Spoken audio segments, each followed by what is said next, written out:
മുതിർന്നവർ പറയുന്നത് സത്യം തന്നെയാണ്. മദ്യപാനം ആരോഗ്യത്തിന് ഹാനികരമാണ്. ഇപ്പൊ നോക്ക്, അത് നിന്നെ എവിടെയാ എത്തിച്ചിരിക്കുന്നതെന്ന്. എന്റെ സിസ്റ്ററിനെ മുത്തശ്ശന്റെ കോപത്തിൽ നിന്ന് ആര് രക്ഷിക്കും? നീ ഒരു ഡെലിവറി ബോയ് അല്ലേ? നീ ഒരു ടോട്ടൽ മെസ്സാ. ഇത് കേട്ട അഭിനവന് സൗരവ് തന്നെയാണ് ഇതെല്ലാം ഒപ്പിച്ചതെന്ന് മനസ്സിലായി.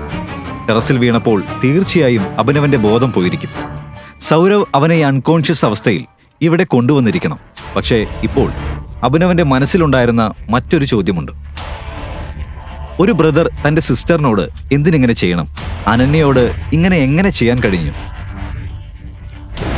ഇവൻ അവളുടെ റിയൽ ബ്രദറാണോ? അതിശയിപ്പിക്കുന്ന ഒരു രഹസ്യം കാരണം നഗരത്തിലെ കോടീശ്വരന്റെ ഏക മകളായ അനന്യയെ അത്യന്തം ദരിദ്രനും തൊഴിലില്ലാത്തവനുമായ അഭിനവനെ കൊണ്ട് ബലമായി വിവാഹം കഴിപ്പിച്ചു. വിവാഹത്തിന് ശേഷം അഭിനവ് ഒരു വീട്ടുജോലിക്കാരനായി, അതായത് ഭാര്യയുടെ വീട്ടിലായിരുന്നു പിന്നീട് അവന്റെ താമസം. പക്ഷേ അവിടെ അവൻ സഹിക്കേണ്ടി വന്നത് അനന്യയിൽ നിന്നും മാത്രമല്ല, അവളുടെ സഹോദരനിൽ നിന്നും വീട്ടിലെ ജോലിക്കാരിൽ നിന്നും എല്ലാരിൽ നിന്നും ദിവസവും അവഹേളനവും പീഡനവുമായിരുന്നു. പക്ഷെ ഒരു ദിവസം സാധാരണ ഗ്രോസറി ബാഗുമായി നടന്നു പോകുന്ന അഭിനവനെ പിക്ക് ചെയ്യാൻ കോടി വിലമതിക്കുന്ന കറുത്ത ലക്ഷറി കാറുകൾ എത്തി. ആ വാഹനങ്ങൾ ആരുടേതാണ്? എന്തിനാണ് അവർ അവന്റെ പിന്നാലെ വന്നത്? അഭിനവ് സത്യത്തിൽ ആരാണ്? എന്താണ് അവന്റെ ഞെട്ടിക്കുന്ന രഹസ്യം? ആ രഹസ്യം നിങ്ങളെ അതിശയിപ്പിക്കും.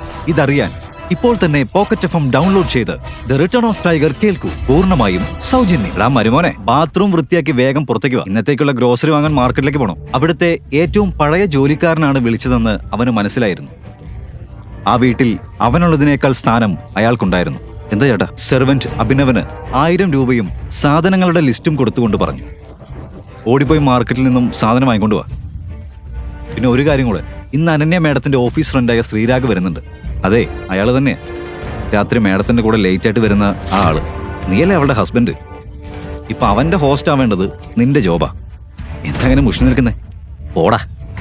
അയാളുടെ വാക്കുകൾ കേട്ട അഭിനവന്റെ ഉള്ളിൽ കോപം കുത്തിപ്പൊങ്ങിക്കൊണ്ടിരുന്നു. അതേ സമയത്ത് അവന്റെ ഫോൺ അടിച്ചു. അതിലെ നമ്പർ കണ്ടതും അവൻ ഞെട്ടി. അതൊരു ദുബായ് നമ്പർ ആയിരുന്നു. അവൻ വേഗം ഫോൺ സൈലന്റ് ആക്കി. സൈക്കിളിൽ കയറി മാർക്കറ്റിലേക്ക് പുറപ്പെട്ടു. വെജിറ്റബിൾ മാർക്കറ്റിലേക്ക് എത്തിയപ്പോൾ ആ ദുബായ് കാൾ വീണ്ടും വരുന്നു. വീണ്ടും അവനത് കട്ട് ചെയ്തു. ആ സമയത്താണ് ആ പ്രദേശത്തെ ലോക്കൽ ഗുണ്ടയായ റാവുത്തർ അവനെ സ്റ്റോപ്പ് ചെയ്തത്. റാവുത്തർ അവനെ പാവ പോലെ ദുർബലനെന്ന് വിലയിരുത്തി മനഃപൂർവ്വം അപമാനിക്കാൻ തുടങ്ങി. ഏയ്, നിനക്കെങ്ങനെയാടാ എന്നോട് കളിക്കാൻ ധൈര്യം വന്നേ? പുന്നാര മോനെ, നീ റാവുത്തറിനോടാണ് മുട്ടിയത്. അതിന് നീ വലിയ വില കൊടുക്കേണ്ടി വരും. അഭിനവ് ഒന്നും പറയാതെ മാറി നിൽക്കാൻ ശ്രമിച്ചു. പക്ഷേ റാവുത്തർ അവനെ തള്ളിയിട്ടു.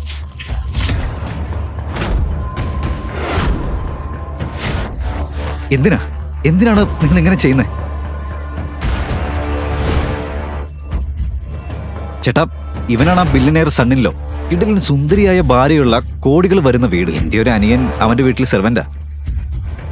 ശരിയാണോടാ പറഞ്ഞത്? ഈ കളിയാക്കൽ കേട്ട് അഭിനവ് തല കുനിച്ച് പുറത്തേക്ക് പോകാൻ ശ്രമിക്കുമ്പോൾ റാവുത്തർ അവന്റെ കോളറിൽ പിടിച്ചു.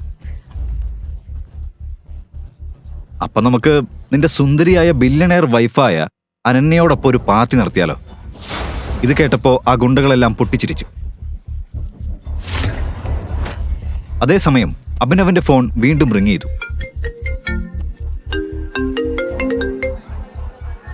ഓ, നിന്റെ ഡാർലിങ്ങിന്റെ ഫോണാവുമല്ലേ? ആ മധുരമുള്ള ആ വോയിസ് ഞങ്ങളും കൂടി ഒന്ന് കേൾക്കട്ടെ. നിങ്ങൾ എന്നെ എന്തും പറഞ്ഞു, പക്ഷേ ദയവായി ആ കോൾ എടുക്കരുത്. അഭിനവ് പറയുന്നത് നോക്കാതെ തന്നെ റാവുത്തർ ആ കോൾ അറ്റൻഡ് ചെയ്തു. ഹലോ അനന്യ ബേബി, പറയ്.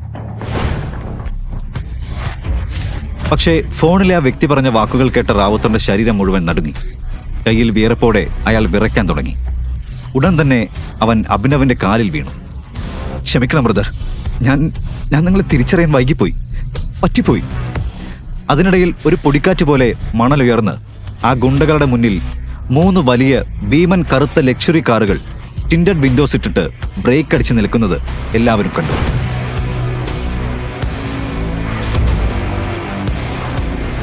ഞാൻ പറഞ്ഞില്ലേ ആ ഫോൺ എടുക്കരുതെന്ന്. അവരെന്റെ ലൊക്കേഷൻ കണ്ടെത്തി. ബൈക്ക് സ്റ്റാർട്ട് ചെയ്യേ, വേഗം സ്റ്റാർട്ട് ചെയ്യേ. അങ്ങനെ പറഞ്ഞ അഭിനവ് ഒരു ഗുണ്ടയെ കൂടെ കൂട്ടി ബൈക്കിൽ കയറി കാറ്റ് പോലെ പറന്നു. ചുറ്റുമുണ്ടായിരുന്ന ആളുകളെല്ലാം ഞെട്ടിപ്പോയി. ഒരു ഫോൺ എടുത്ത മാത്രത്തിൽ ഈ കറുത്ത കാറുകൾ എത്തിയത് എന്തിനാണ്? ഗ്രോസറിയോടെ ഞാൻ തന്ന ചെറിയ ജോലി പോലും ശരിയായിട്ട് ചെയ്യാൻ പറ്റില്ലേ നിനക്ക്? സീരിയസ്ലി അഭിനവ്, മാർക്കറ്റിൽ നിന്ന് വെജിറ്റബിൾസ് കൊണ്ടുവരാൻ പോലും നിനക്കാവില്ലേ? പോടാ, എന്റെ റൂമിലുള്ള കബോർഡ് പോയി വൃത്തിയാക്ക്. നിന്റെ സൂപ്പർ സോഫ്റ്റ് കൈക്ക് അത് മതിയാകും. നീ ഒന്നും ചെയ്യുന്നില്ല. അനന്യക്കാണെങ്കിൽ അഭിനവനെ എത്രയും പെട്ടെന്ന് തന്റെ ജീവിതത്തിൽ നിന്ന് പുറത്താക്കണമെന്നായിരുന്നു. അതുകൊണ്ടാണ് അവൾ എല്ലാവരുടെയും മുന്നിൽ അവനെ അപമാനിച്ച് അവൻ തന്നെ ലജ്ജിച്ച് അവളുടെ ജീവിതത്തിൽ നിന്ന് മാറിപ്പോകണമെന്ന് ആഗ്രഹിച്ചത്. അപ്പോഴാണ് അനന്യയ്ക്ക് അവളുടെ ഫ്രണ്ടായ കാജലിൽ നിന്ന് ഫോൺ വന്നത്. യെസ് കാജൽ. ഹേയ് അനന്യ, നീ മാഫിയ കിങ് വിക്രം സാറിന്റെ കൊച്ചിയിലെ പാർട്ടിക്ക് വരില്ലേ? നമ്മുടെ എല്ലാ കോളേജ് ഫ്രണ്ട്സും അവിടെ വരാനിരിക്കുക.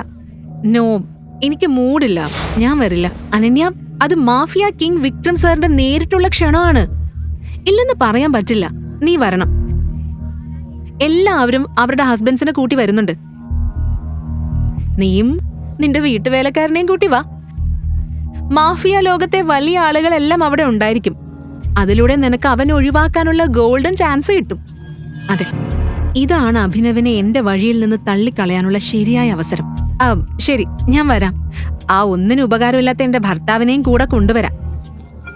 ഇവയെല്ലാം കേട്ടുകൊണ്ട് അഭിനവ് അവിടെ തന്നെ നിന്നുകൊണ്ടിരുന്നു. അപ്പോൾ അവന്റെ ഫോൺ വീണ്ടും റിങ് ചെയ്തു. ദുബായ് നമ്പർ കണ്ട അഭിനവ് ഒന്നും മിണ്ടാതെ വീടിന് പുറത്തേക്ക് നടന്നു. ഗ്രാമത്തിലുള്ള അവന്റെ ഏതോ മണ്ടൻ ഫ്രണ്ട് വിളിക്കുന്നുണ്ട്. ഞാൻ അവനെ എന്റെ ഡ്രൈവറായിട്ട് കൊണ്ടുവരാം. Okay okay, see you, bye. ഇപ്പോൾ കൊച്ചിയിൽ സംഭവിക്കാൻ പോകുന്നത് അനന്യയുടെ തല പോലും തിരിഞ്ഞു പോകുന്ന തരത്തിലായിരിക്കും.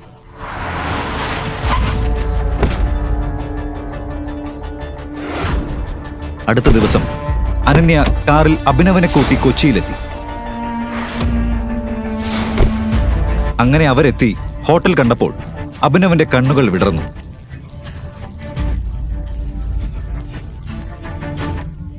ഇത്ര വലിയൊരു ഹോട്ടലിനുള്ളിൽ കാല് വെക്കാൻ അവസരം കിട്ടുന്ന നിന്റെ മുഴുവൻ കുടുംബത്തിലെ ഒരേ ഒരാള് നീയല്ലേ?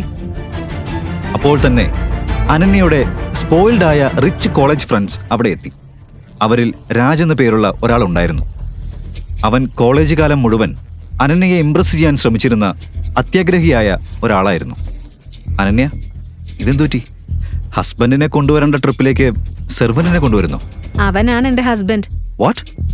അഭിനവന്റെ സാധാരണ വസ്ത്രം കണ്ടപ്പോൾ അനന്യയുടെ സുഹൃത്തുക്കളും അവരുടെ ഹസ്ബൻഡ്സും മുഖം തിരിച്ചു. പക്ഷേ ഇനി എന്ത് സംഭവിക്കാൻ പോകുന്നുവെന്ന് അവർക്കൊന്നും ധാരണയില്ലായിരുന്നു.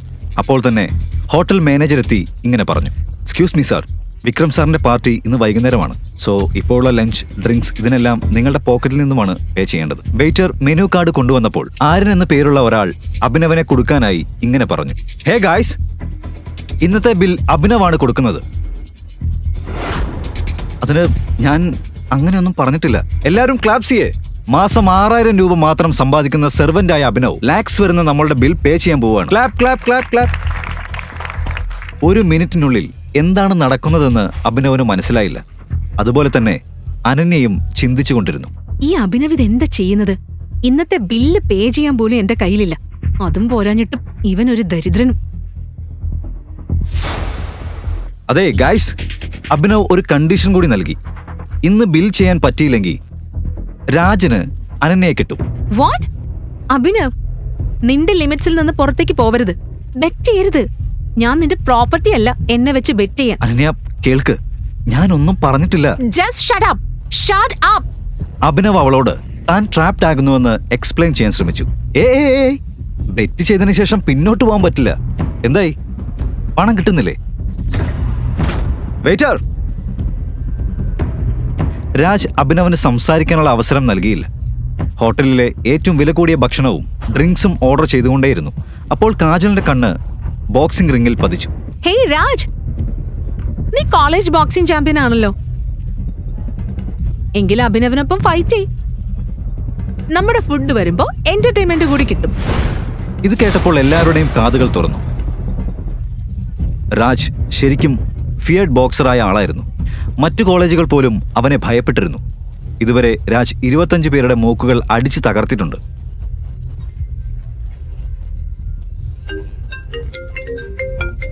അതേ സമയത്ത് അഭിനവന്റെ ഫോൺ അടിച്ചു. അഭിനവ് സാറിന്റെ ഫോൺ വരുന്നുണ്ട്. ആരാണ് വിളിക്കുന്നതെന്ന് അറിയാമോ? വീട്ടിലെ ജോലിക്കാരൻ രഘുചേട്ടൻ. ഹേയ് അഭിനവ്, നീ ക്ലീൻ ചെയ്തിട്ടില്ലേ എന്ന് ചോദിക്കാൻ വേണ്ടിയാവും. എന്തു പറയുന്നു ഷാൽവി? ഇന്ന് നമുക്ക് നോക്കാം അനന്യയ്ക്ക് ആരാണ് ബെസ്റ്റ് എന്ന്, നീ അല്ലെങ്കിൽ ഞാൻ. അഭിനവ്, നിനക്ക് ഇപ്പോഴും അവസരമുണ്ട്. നോ എന്ന് പറ. അഭിനവളിയാ, രാജനെതിരെ പോരാടാൻ ധൈര്യമില്ലേ? അഭിനവ് രോക്ഷാകുലനായി പറഞ്ഞു. ഞാൻ ബോക്സിംഗ് ചെയ്യും ഗൈസ്. ഇന്ന് അഭിനവ് കുത്തി കൊല്ലപ്പെടും. നമുക്ക് നോക്കാം. രാജും തയ്യാറായി ബോക്സിംഗ് റിംഗിലേക്ക് പ്രവേശിച്ചു. മറുവശത്ത് ആര്യനും അവന്റെ ഫ്രണ്ട്സും വില കൂടിയ ഡ്രിങ്ക്സും ഫുഡും ഓർഡർ ചെയ്യാൻ തുടങ്ങി. അപ്പോൾ രാജ് അറ്റാക്കിംഗ് മോഡിലേക്ക് പോയി അഭിനവന് ഒരു പഞ്ച് കൊടുത്തു. അഭിനവന്റെ വായിൽ നിന്നും രക്തമൊഴുകാൻ തുടങ്ങി. യെസ്. ഇതിനുശേഷം രാജ് തുടർച്ചയായി അഭിനവനെ പഞ്ച് ചെയ്തു. അവന് കൈ ഉയർത്താൻ പോലും അവസരം കൊടുത്തില്ല. ഇപ്പോൾ അഭിനവനെ അവൻ തീർക്കുമെന്ന് എല്ലാവരും കരുതി. അപ്പോൾ പെട്ടെന്ന് അഭിനവ് അവിടെ വീണു.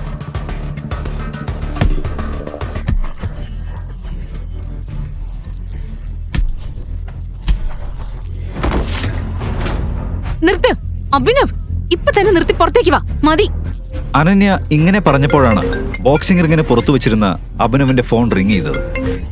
അനന്യ കാണാതെ ഫോൺ എടുക്കാൻ അഭിനവ് വേഗത്തിൽ എഴുന്നേറ്റു.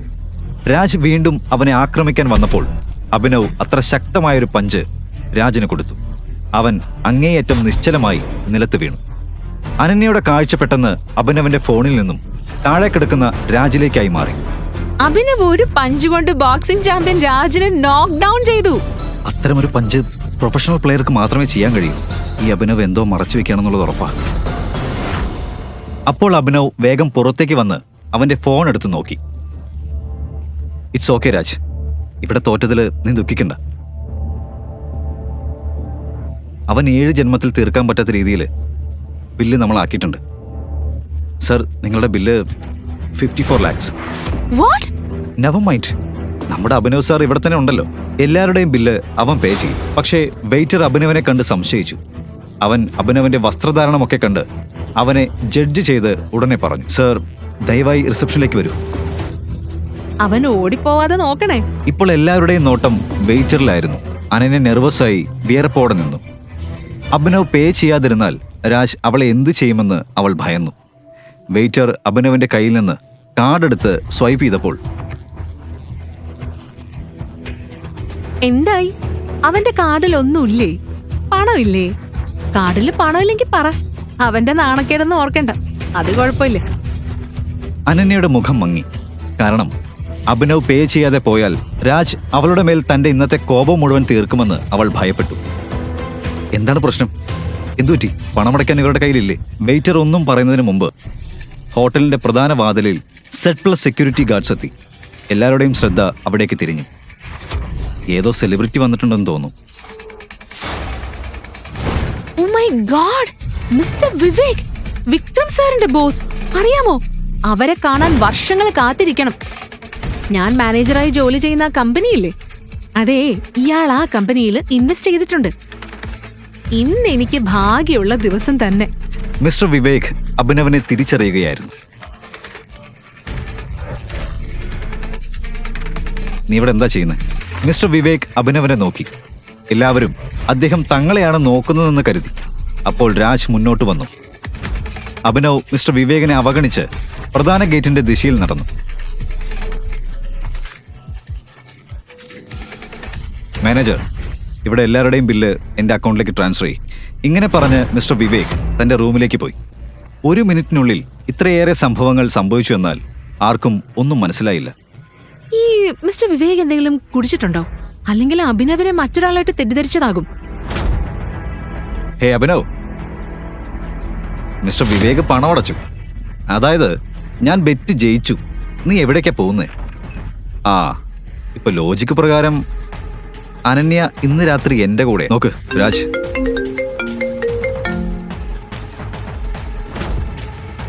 ആ ഫോണിങ്ങതാ. രാജ് അഭിനവനോട് ബോക്സിംഗിൽ തോറ്റതിന്റെ റിവെഞ്ചിനായി ആയിരുന്നു ആ ഫോൺ എടുക്കാൻ നോക്കിയത്. അവൻ അഹങ്കാരത്തോടെ പറഞ്ഞു. ഏത് വലിയ സൂപ്പർ സ്റ്റാറിന്റെ കോളാണിത്? വീണ്ടും വീണ്ടും വരുന്നുണ്ടല്ലോ. ഒരു കാര്യം ചെയ്യാം, ഞാൻ എടുക്കട്ടെ. നോക്ക്, നീ എന്നോടുള്ള ദേഷ്യം എന്നോട് തീർക്ക്. അതെടുക്കണ്ട. രാജ് അത് ചലഞ്ച് പോലെ കാണുകയും ഫോൺ എടുക്കുകയും ചെയ്തു. രാജ് ഫോൺ സ്പീക്കറിലാക്കി. മറുവശത്തെ ശബ്ദം പറഞ്ഞു, ബോസ്, നമുക്ക് നിങ്ങളുടെ ലൊക്കേഷൻ കിട്ടി. ഞങ്ങൾ നിങ്ങളുടെ അടുത്തേക്ക് വരുവാണ്. There is something critical.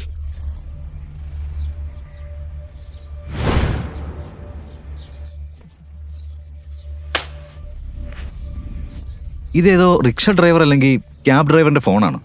അവൻ ഇവനേതോ ബോസാണെന്ന് വിചാരിച്ചിരിക്കുക. അനന്യ ഇതൊരു തമാശയായി കണ്ടു. പക്ഷേ അപ്പോൾ ഒരു സംഭവമുണ്ടായി. അതെല്ലാവരെയും ഞെട്ടിച്ചു.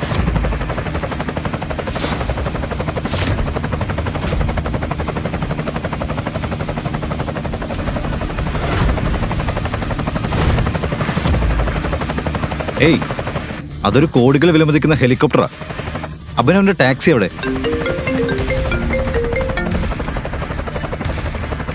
ഇതിനുശേഷം അഭിനവ് ഫോണിൽ എന്തോ സംസാരിച്ചു. അതോടെ ഹെലികോപ്റ്റർ അവിടെ നിന്ന് പറന്നുപോയി. ഉടനെ തന്നെ അഭിനവന്റെ മുന്നിൽ ഒരു ടാക്സി എത്തി.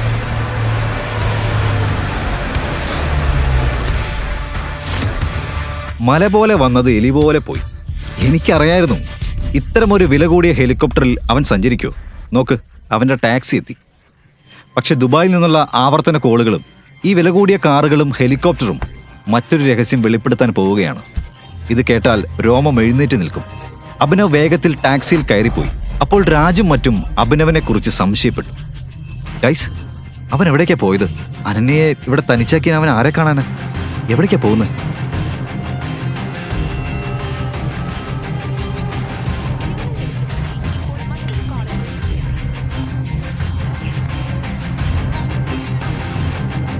അഭിനവ്, നിനക്ക് എങ്ങനെ ധൈര്യം വന്നു എന്നോടൊന്നും പറയാതെ ഇങ്ങനെ പോവാൻ? അനന്യ, നിന്റെ യൂസ്ലെസ് ഹസ്ബൻഡ് ആരോടാ ഇങ്ങനെ സംസാരിക്കുന്നതെന്ന് കണ്ടെത്താൻ നീ ഒരിക്കലും ശ്രമിച്ചില്ലേ? നമുക്കവന്റെ ആ കള്ളത്തരങ്ങ് പൊളിച്ചാലോ? ഇന്ന് അവന് നമുക്ക് കയ്യോടെ പൊക്കാം. ഇങ്ങനെ പറഞ്ഞ് രാജ് അനന്യയുടെ കാർ എടുത്ത് എല്ലാവരോടും ചേർന്ന് അഭിനവ് ഉള്ള ടാക്സിയെ പിന്തുടരാൻ തുടങ്ങി.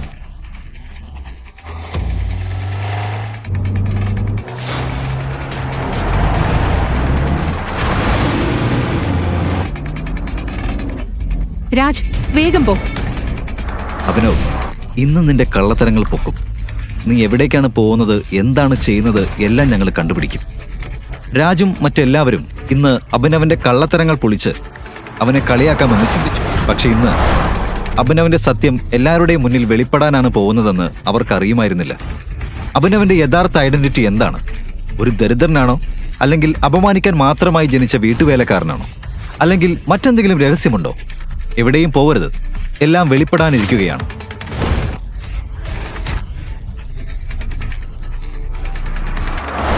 ഏയ്, സ്റ്റോപ്പ് സ്റ്റോപ്പ്! അഭിനവ് ഉള്ള ടാക്സിയെ പെട്ടെന്ന് ചെക്ക് പോയിന്റിൽ പോലീസ് നിർത്തി. രാജ് കുറച്ചകലെ കാർ നിർത്തി ഈ നാടകം കാണാൻ തുടങ്ങി. പോലീസ് ഇൻസ്പെക്ടർ അഭിനവനെ ഇറക്കി സെർച്ച് ചെയ്യാൻ ആരംഭിച്ചു.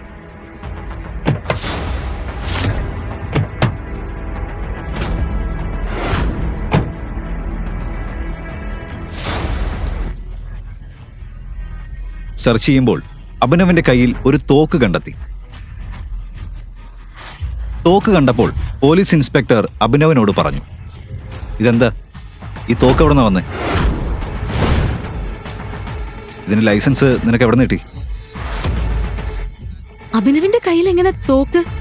ഹേ, എന്റെ സെർവൻസ് പോലും അടിക്കുന്ന ആ പഴയ കാറില് 500 രൂപയുടെ പെട്രോൾ അടിക്കാൻ പാടുപെടുന്ന അവൻ എവിടെ നിന്ന് ഗണ്ണ് കിട്ടും? എങ്കിൽ അവൻ എന്നിൽ നിന്ന് എന്തൊക്കെയോ മറയ്ക്കുന്നുണ്ട്. ഗൈസ്, ഈ അഭിനവ് ക്രിമിനലാ.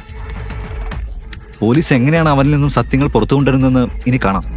ഞാൻ എന്റെ വായ കമ്മീഷണറുടെ മുന്നിൽ മാത്രമേ തുറക്കൂ. ഓഹോ, അങ്ങനെയാണോ? ഗൈസ്, നോക്ക്, അവൻ പോലീസ് കമ്മീഷണറിനെ കാണണമെന്ന് പറയുന്നു.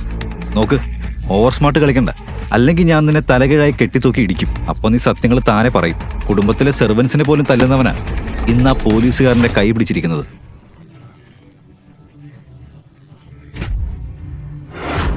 മര്യാദക്ക് എന്റെ കൈവിട്ടോ, അല്ലെങ്കിൽ ഞാൻ ലാത്തിക്ക്. ഹേ, വിട്! ഈ ശബ്ദം കേട്ടപ്പോൾ സമീപത്തെ എല്ലാ പോലീസും അവിടെ എത്തി. അനന്യയും രാജും ഞെട്ടി. പോയി കമ്മീഷണർ സാറിനെ വിളിക്കേ, ഇയാൾക്ക് ഭ്രാന്താ. ഈ അതിശയ കരുത്തിനിടയിൽ ഒരു പോലീസ് സൈറൻ കേട്ടു.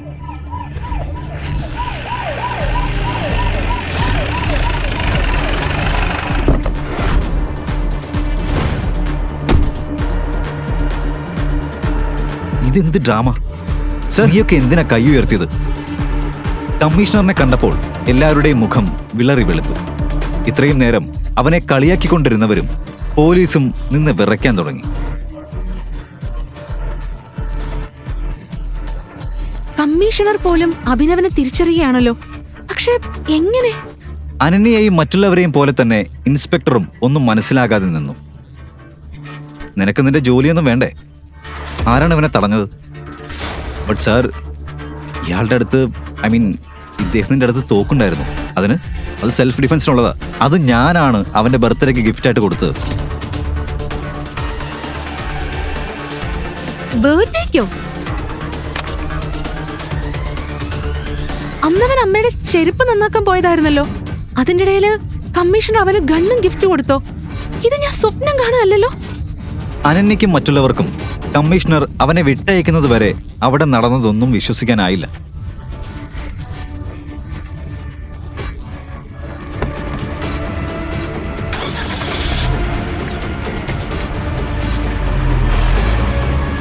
രാജ വീണ്ടും അവനെ പിന്തുടരാനായി കാറെടുത്തു. അപ്പോൾ ഇൻസ്പെക്ടർ അവരെ തടഞ്ഞു. എങ്ങോട്ടാ ഇത്ര ധൃതി പിടിച്ച്? ഈ പെൺകുട്ടികളൊക്കെ ഏതാ? ഇറങ്ങ്, പുറത്തേക്ക് ഇറങ്ങ്.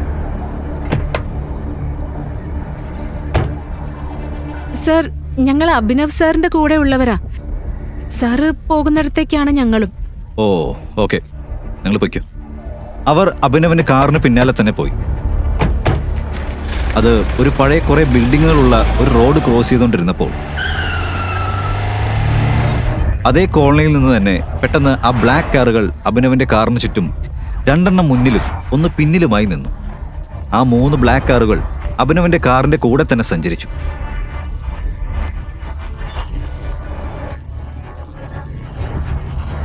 ഓ മൈ ഗോഡ്! എന്താണ് അഭിനവന്റെ ദുബായ് കണക്ഷൻ? എന്തിനാണ് അവന് ദുബായിൽ നിന്നും കോളുകൾ വന്നുകൊണ്ടിരുന്നത്?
ദരിദ്രനായ ഡെലിവറി ബോയ് അഭിനവന്റെ ആദ്യത്തെ പ്രണയിനി വൈഷ്ണവി അവനൊരു പണമുള്ള ആൾക്ക് വേണ്ടി ഉപേക്ഷിച്ചു. എന്നിട്ട് എന്ത് സംഭവിച്ചു? പ്രണയത്തോലിയുടെ സങ്കടത്തിൽ പാവം കാമുകൻ അഭിനവ് നഗരത്തിലെ 50 നിലയുള്ള കെട്ടിടത്തിന്റെ മുകളിൽ കയറി നിന്നു. വൈഷ്ണവി, ഞാൻ ഈ ലോകം വിട്ടു പോവുകയാണ്. ഞാൻ നിന്നെ ഒരുപാട് സ്നേഹിച്ചു. നീ ആ പണക്കാരനുമായിട്ട് സന്തോഷമായിട്ട് ജീവിക്കേ. ബൈ. നമ്മുടെ മജ്നു അങ്ങനെ ചാടാനായി നിന്നു. പക്ഷെ വിധി മറ്റൊന്നായിരുന്നു. അവൻ പെട്ടെന്ന് താഴെ വീണു. പക്ഷെ അവൻ വീണത് എവിടെയാണ്?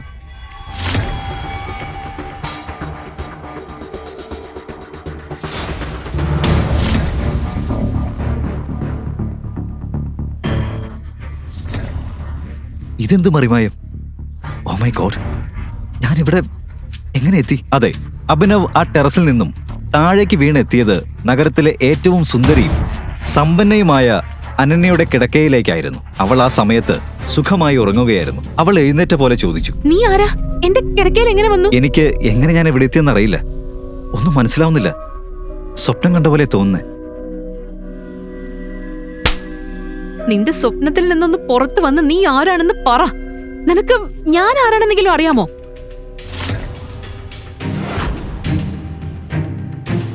ഓ മൈ ഗോഡ്, ഇത് എന്തു പറ്റി മോളെ? ഈ ബഗർ നിന്റെ ബെഡ്റൂമിൽ എന്ത് ചെയ്യാ? എന്തൊക്കെ നടന്നിട്ടുണ്ടല്ലോ.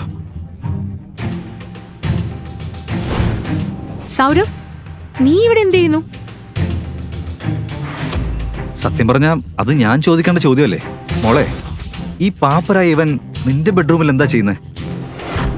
നോക്ക് നോക്ക് ചേട്ടാ, ഞാനിവിടെ എങ്ങനെ എത്തിയെന്നും എനിക്ക് പോലും അറിയില്ല. എനിക്ക് ഓർമ്മയുള്ളത് ഞാൻ ടെറസിലുണ്ടായിരുന്നു. Shut up. പോലീസ് എത്തും. മുഴുവൻ സത്യം അപ്പൊ തെളിയും. അല്ലെങ്കിൽ ഞാൻ നിന്നെ വെളിപ്പെടുത്തിക്കും. ഇല്ല ഇല്ല മോളെ, പോലീസിനോട് ഒന്നും പറയരുത്. നീ നമ്മുടെ കുടുംബത്തിന്റെ മാനം കളയരുത്. നമ്മുടെ കുടുംബത്തിലെ എല്ലാ തീരുമാനങ്ങളും ഒരാളാണ് എടുക്കുന്നത്. മഹാനായ ഹരിദേവൻ മേനോൻ, നമ്മുടെ മാന്യനായ മുത്തച്ഛൻ.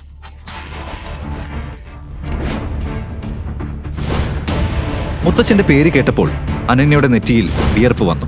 അനന്യ, ഹരിദേവൻ മേനോൻ നഗരത്തിലെ പ്രശസ്തനും സമ്പന്നനുമായ ആളായിരുന്നു.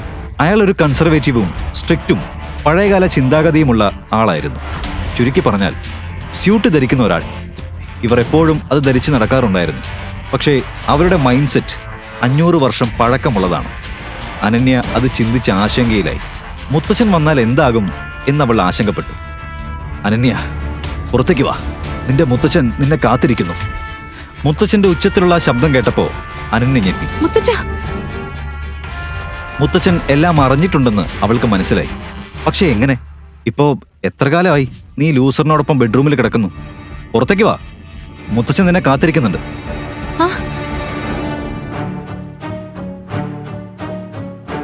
ഹേയ് ഹേ ബ്രദർ, നീ എങ്ങോട്ടാ? മുതിർന്നവര് പറയുന്നത് സത്യം തന്നെയാ. മദ്യപാനം ആരോഗ്യത്തിന് ഹാനികരമാണ്. ഇപ്പൊ നോക്ക്, അത് നിന്നെ എവിടെയാ എത്തിച്ചിരിക്കുന്നതെന്ന്. എന്റെ സിസ്റ്ററിനെ മുത്തശ്ശന്റെ കോപത്തിൽ നിന്ന് ആര് രക്ഷിക്കും? നീ ഒരു ഡെലിവറി ബോയ് അല്ലേ? നീ ഒരു ടോട്ടൽ മെസ്സാ. ഇത് കേട്ട അഭിനവന് സൗരവ് തന്നെയാണ് ഇതെല്ലാം ഒപ്പിച്ചതെന്ന് മനസ്സിലായി. ടെറസിൽ വീണപ്പോൾ തീർച്ചയായും അഭിനവന്റെ ബോധം പോയിരിക്കും. സൗരവ് അവനെ ഈ അൺകോൺഷ്യസ് അവസ്ഥയിൽ ഇവിടെ കൊണ്ടുവന്നിരിക്കണം. പക്ഷേ ഇപ്പോൾ അഭിനവന്റെ മനസ്സിലുണ്ടായിരുന്ന മറ്റൊരു ചോദ്യമുണ്ട്. ഒരു ബ്രദർ തന്റെ സിസ്റ്ററിനോട് എന്തിനിങ്ങനെ ചെയ്യണം? അനന്യയോട് ഇങ്ങനെ എങ്ങനെ ചെയ്യാൻ കഴിഞ്ഞു? ഇവൻ അവളുടെ റിയൽ ബ്രദറാണോ?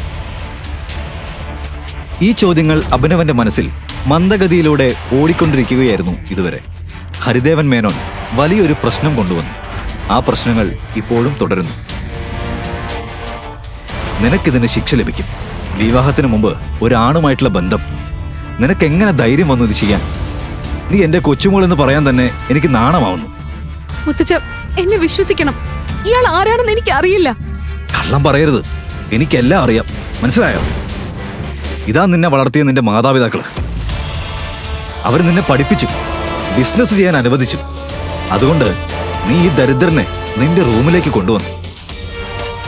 ഹരിദേവൻ മേനോൻ അഭിനവന്റെ കയ്യിൽ ഒരു കാര്യം കണ്ട് ഞെട്ടി.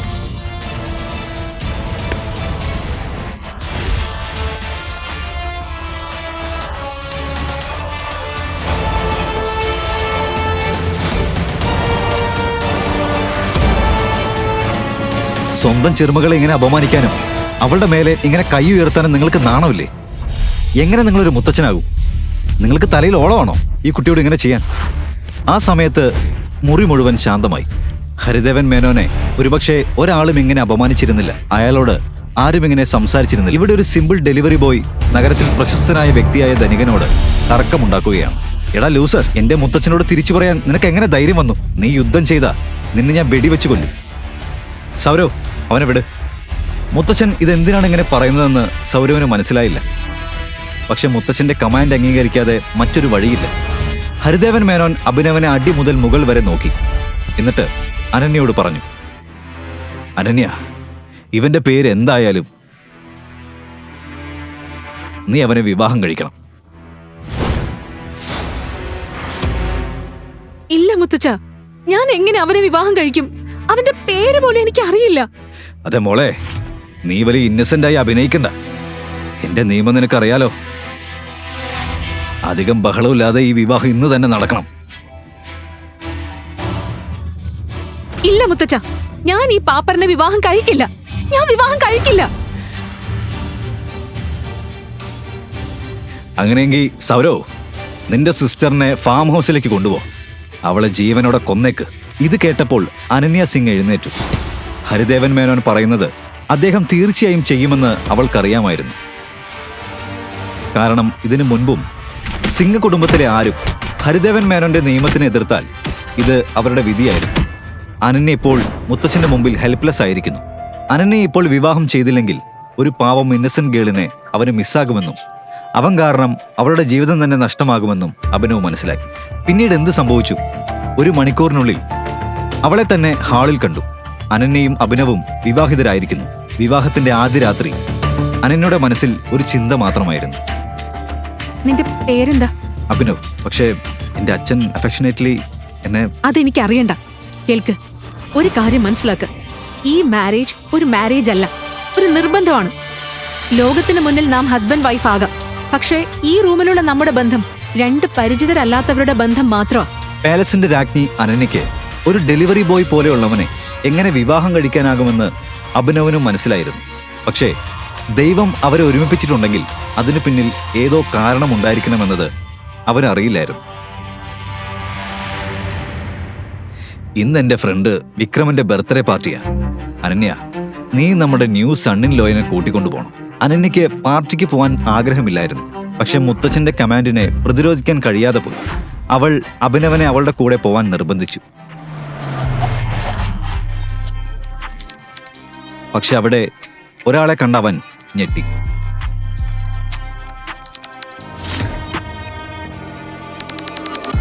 വൈഷ്ണവി, നീ ഇവിടെ?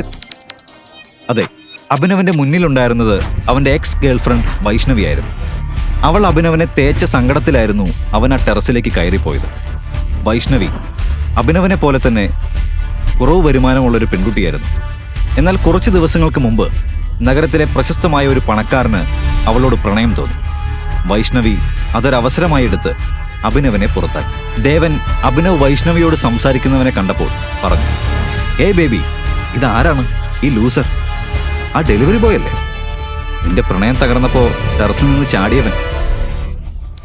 അതെ ബേബി, ഇവൻ ദേവദാസിന്റെ സെയിം മകൻ തന്നെയാണ്. അവൻ ഗുഡ്സ് ഡെലിവറി ചെയ്യാൻ ഇവിടെ വന്നിട്ടുണ്ടല്ലോ അല്ലേ? ഇതിനിടയിൽ സൗരവ് അവിടെ എത്തി. അവൻ ഇതിനു മുമ്പ് പാർട്ടിയിൽ തന്നെ ഉണ്ടായിരുന്നു. എന്താണ് സർ, നീ പിസ്സ ഡെലിവറി ചെയ്യാൻ വന്നാണോ? അല്ല, ഡെലിവറിക്ക്. അളിയോ, നിന്റെ മുഖം കാണുമ്പോൾ ഒരു പുവർ ഫാമിലിയിൽ നിന്നുള്ളവനെ പോലെ തോന്നുന്നു. പക്ഷേ നീ ഒരു ഡെലിവറി ബോയ് ആകാൻ മാത്രം ദരിദ്രനായല്ലോ. കഷ്ടം. ഛേ സൗരവ്, പക്ഷെ നീ ഈ ലൂസറിനെ അളിയാന്ന് വിളിക്കുന്നതിനാ? നീ പറയാൻ വരുന്നത് ഇതല്ലല്ലോ അല്ലേ? അതെ, അത് തന്നെയാണ് കാരണം. എൻ്റെ സിസ്റ്ററിന്റെ വിവാഹം ഈ മനുഷ്യനുമായിട്ട് നടന്നിട്ടുണ്ട്. ഈ മനുഷ്യൻ എൻ്റെ സിസ്റ്ററിന്റെ ഹസ്ബൻഡാണ്. ദൈവമേ, എൻ്റെ സിസ്റ്ററിന്റെ ഹസ്ബൻഡ്, എൻ്റെ ഡിയർ സിസ്റ്ററിന്റെ സ്വീറ്റ് സ്വീറ്റ് ഹസ്ബൻഡ്. പാർട്ടിയിലെ എല്ലാവരും ഇത് കേട്ട് ഞെട്ടി. എന്നാൽ ഏറ്റവും ഞെട്ടിയത് അനന്യയുടെ പഴയ ലവർ ശ്രീരാഗായിരുന്നു. ഇല്ല അനന്യ, നീ ഇത് ചെയ്യില്ല. ഞാൻ അത്ര സമ്പന്നനും ഹാൻസമാണ്. എന്നിട്ട് നീ ഈ ബെഗറിനെ വിവാഹം കഴിച്ചല്ലോ. അതിന് മാത്രം എന്തുണ്ടായി? ഓ, എന്തുകൊണ്ട് എൻ്റെ ഡിയർ സിസ്റ്റർ അവനെ വിവാഹം ചെയ്തുവെന്ന് ഞാൻ പറയട്ടെ ശ്രീരാഗ്. അപ്പോഴാണ് ഡ്രാമാറ്റിക് രീതിയിൽ സൗരവ് ആ വലിയ ആൾക്കൂട്ടത്തിന് മുന്നിൽ ആ യുണീക്ക് ബെഡിങ്ങിന്റെ കഥ പറയാൻ ആരംഭിച്ചത്. അനന്യയുടെ ബെഡിൽ അവനെ എങ്ങനെ കണ്ടെന്നും ഗ്രാൻഡ്പ അതിനെങ്ങനെ പ്രതികരിച്ചെന്നും അനന്യ എങ്ങനെ ഡെലിവറി ബോയിനൊപ്പം ലോക്കായി എന്നും എല്ലാം അവൻ വിശദീകരിച്ചു പറഞ്ഞു. ഇതെല്ലാം കേട്ട് അവിടെ ഉണ്ടായിരുന്ന എല്ലാവരും പൊട്ടിച്ചിരിക്കാൻ തുടങ്ങി. പക്ഷേ അനന്യയുടെ കണ്ണുകളിൽ കണ്ണീർ നിറഞ്ഞിരുന്നു. പാവം അനന്യ കരഞ്ഞുകൊണ്ട് ഓടി. അവൾ ഓടിപ്പോയി. അഭിനവും അനന്യയെ പിന്തുടർന്ന് പോവുകയായിരുന്നു. പക്ഷെ സൗരവ് അവനെ തടഞ്ഞു. ചേട്ടാ, അവന്റെ കൈ പിടിച്ചു നിർത്തി. ചേട്ടൻ എവിടെ പോകുന്നു? നീ നമ്മുടെ ഗാദറിങ്ങിന്റെ പ്രൈഡാണ്. നീ ഉള്ളത് തന്നെ ഒരു അഭിമാനമാ. വരൂ ചേട്ടൻ, വരൂ, ഈ കസേരയിലേക്ക് ഇരുന്നാട്ടെ. സ്പെഷ്യലായി ചേട്ടനായി ഉണ്ടാക്കിയതാ. ഇതും പറഞ്ഞ് സൗരവ് അഭിനവനെ ഒരു വളരെ മനോഹരമായ പക്ഷെ അല്പം ഭീതി ഉണ്ടാക്കുന്ന കസേരയിൽ ഇരിക്കാൻ ചൂണ്ടിക്കാട്ടി. സൗരവ്, നിനക്ക് എന്തിന്റെ കേടാ? അവൻ എങ്ങനെ ഈ കസേരയിൽ ഇരുത്താനാവും? നിനക്കറിയില്ലേ ഇത് ആരുടെ കസേരയാണെന്ന്? ദേവൻ, നീ ചുമ്മാതിരി. ഇതെന്റെ ലവബിൾ അളിയൻ. എനിക്കറിയാം അവൻ എങ്ങനെ എവിടെ ഇരുത്തണമെന്ന്. ഓക്കെ, അവൻ സൗരവിന്റെ അളിയനാണല്ലോ. അപ്പൊ അവനെ നമ്മൾ റെസ്പെക്ട് ചെയ്യണം.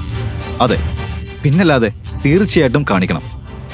ശ്രീരാഗിന്റെ വാക്ക് കേട്ട് സൗരവ് അഭിനവനെ തീർക്കാനുള്ള ഉദ്ദേശത്തിലാണെന്ന് ദേവൻ മനസ്സിലാക്കി. സൗരവ് അവന്റെ റിയൽ ഐഡന്റിറ്റി കണ്ടെത്താനുള്ള കാര്യങ്ങൾ നോക്കി. ഇപ്പോൾ ഈ ഡെലിവറി ബോയ് തന്റെ യഥാർത്ഥ ഐഡന്റിറ്റിയും സ്റ്റാറ്റസും കണ്ടെത്തും. നിനക്കായി ഇതാ ഹോട്ട് സീറ്റ് റെഡി ആയിരിക്കുന്നു. ഇരിക്ക് ബ്രദറിനിലോ, ദയവായി ഇരിക്കെ. അഭിനവ് കസേരയിൽ ഇരുന്ന മാത്രയിൽ വളരെ ശക്തമായ ഒരു അലാറം മുഴങ്ങി. ഇതെന്താ ഈ സംഭവിക്കുന്നത്? നീ എന്താ ചെയ്തത്? നീ മാഫിയ കിങ്ങിന്റെ കസേരയിലാണ് ഇരുന്നത്. നീ തീർന്നു. ആ പ്രത്യേക കസേര വിക്രമിന്റെ ആയിരുന്നു. ദ മാഫിയ കിങ് ഗാങ്ങിന്റെ നേതാവ് വിക്രമിന്റെ. ഈ കസേരയിൽ മറ്റാരും ഇരിക്കാൻ പാടില്ല. ഏത് അമ്മയുടെ മകനാണിത്? എന്റെ കസേരയിൽ ഇരിക്കാൻ ധൈര്യം കാണിച്ചത് ആരാ?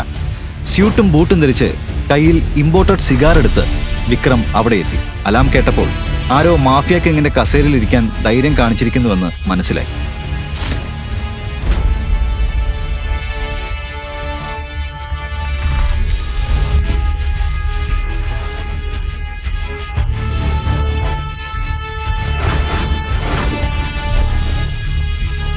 നീയായിരുന്നോ?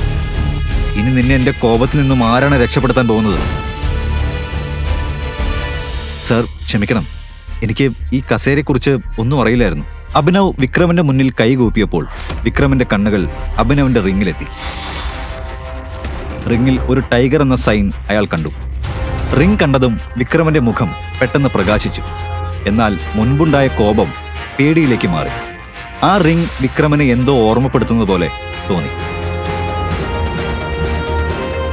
ടൈഗർ, ടൈഗർ, ക്ഷമിക്കണം, ഞാൻ നിന്നെ തിരിച്ചറിഞ്ഞില്ല മകനെ.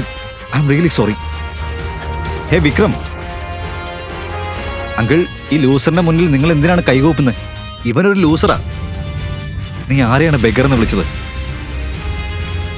ഈ കസേരയും അവന്റെ തന്നെയാ, ഈ ബിസിനസ്സും അവന്റെയാ. അദ്ദേഹം ഞങ്ങളുടെ മാഫിയ കിങ് ഗാങ്ങിന്റെ റിയൽ ഓണറാണ്.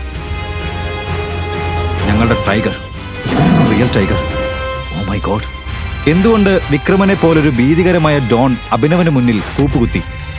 എന്തുകൊണ്ടാണ് വിക്രം അഭിനവനെ ടൈഗർ എന്ന് വിളിച്ചത്? വിക്രം അഭിനവനെ കണ്ടപ്പോൾ ഓർത്തത് എന്തായിരിക്കും? അഭിനവ്, അതായത് ടൈഗറിന്റെ കഥ ഇനി എങ്ങനെ മാറും? കഥയുടെ ബാക്കി ഭാഗം അറിയാൻ അടുത്ത എപ്പിസോഡ് കാണൂ. ദി റിട്ടേൺ ഓഫ് ടൈഗർ കാണാൻ ഡിസ്ക്രിപ്ഷനിൽ ക്ലിക്ക് ചെയ്യൂ. താഴെ നൽകിയ ലിങ്കിൽ നിന്നും പോക്കറ്റ് FM ആപ്പ് ഡൗൺലോഡ് ചെയ്യൂ.